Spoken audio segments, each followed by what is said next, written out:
मुझको पहले माम अतिथिम अनादृत्य, मुझ अतिथि को अनादर करके मेरे पहले तूने पारण कर लिया, अभी मैं तुझे इसका फल चखाता हूं। और यह कहकर ऋषि दुर्वासा ने अपने जटाओं में से एक जटा निकाली और उसको पृथ्वी में फेंका और उससे एक भयंकर कृत्या, एक राक्षसी उत्पन्न हो गई जो संपूर्ण दिशाओं को भस्म कर रही थी। उसके तेज से सभी डर रहे थे। ऋषि ने कहा, जाओ इस दुष्ट अम्बरीश को भस्म कर दो। वह कृत्या गई, लेकिन उनके ऊपर भगवान का चक्र पहले से ही है। भगवान के चक्र पहले से, भगवान ने पहले ही अपने, भगवान को चक्र का क्या प्रयोजन? क्या भगवान को कोई डर है? कोई दैत्य उनको मारने आए? भगवान अपने भक्तों की रक्षा के लिए गदा, चक्र आदि धारण करते हैं और पहले से ही चक्र नियोजित था। सुदर्शन चक्र प्रकट हो गए और सुदर्शन चक्र के तेज से कृत्या जल के राख हो गई।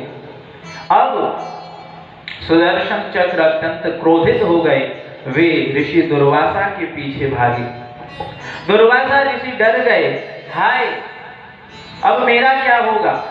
दुर्वासा ऋषि स्वर्ग, मर्त्य, पाताल, त्रिभुवन घूमे, लेकिन कहीं भी चक्र उनका पीछा नहीं छोड़ा। चक्र के भयंकर तेज से उनका सारा शरीर जलने लगा। वे सोचने लगे कहां जाए। ब्रह्मलोक में गए। ब्रह्मा जी ने कहा, देखो मैं तो क्या, मेरा भी काल बंधा हुआ है। 2 परार्ध के बाद मेरा परम आयु 2 परार्ध है।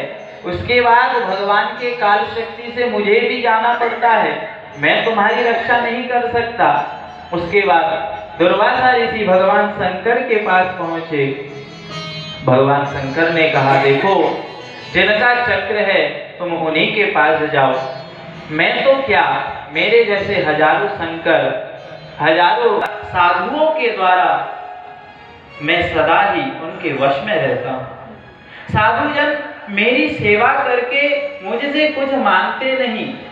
सालोक्य, साष्टी, सामीप्य, सारूप्य आदि 4 प्रकार के मुक्ति मैं उनको देना चाहता हूँ, लेकिन वो लेना नहीं चाहते। इसलिए साधवो हृदयम मह्यम साधुनां हृदयम त्वहम् मदन्यत् ते न जानन्ति नाहं तेभ्यो मनागपि।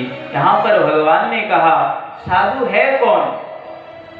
मद अन्यत् ते न जानन्ति, जो मुझको छोड़कर और कुछ नहीं जानते। और ऐसे जो साधु है, ऐसे जो सज्जन है, नाहं तेभ्यो मनागपि, मैं भी सच कहता हूँ, उनको छोड़कर मैं और कुछ नहीं चाहता। इसलिए वो साधुजन मेरे हृदय हैं और मैं साधुओं का हृदय हूँ। मैं तुम्हारी रक्षा नहीं कर सकता। जहाँ पर तुम्हारा अपराध हुआ है वहीं पर तुम जाओ।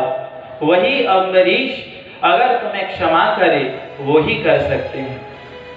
देखिए, ये वैष्णव अपराध इतना ही भयंकर है, साक्षात भगवान भी इससे रक्षा नहीं कर सकते।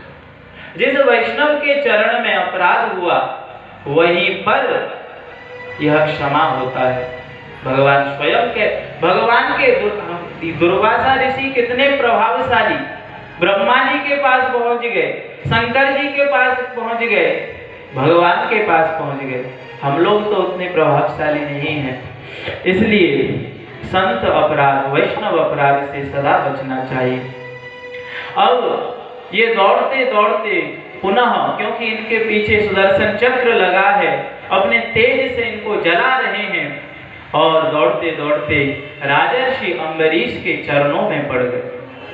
ब्राह्मण श्रेष्ठ होते हैं, उसके बाद क्षत्रिय श्रेष्ठ होते हैं, लेकिन आज ब्राह्मण दुर्वासा ऋषि क्षत्रिय अम्बरीश के चरणों में दंडवत प्रणाम कर रहे हैं। लज्जा से अम्बरीश विनय से दूर गए। हे प्रभु, हे भगवान, आप क्या कर रहे हैं? मेरे चरण क्यों पकड़ रहे हैं?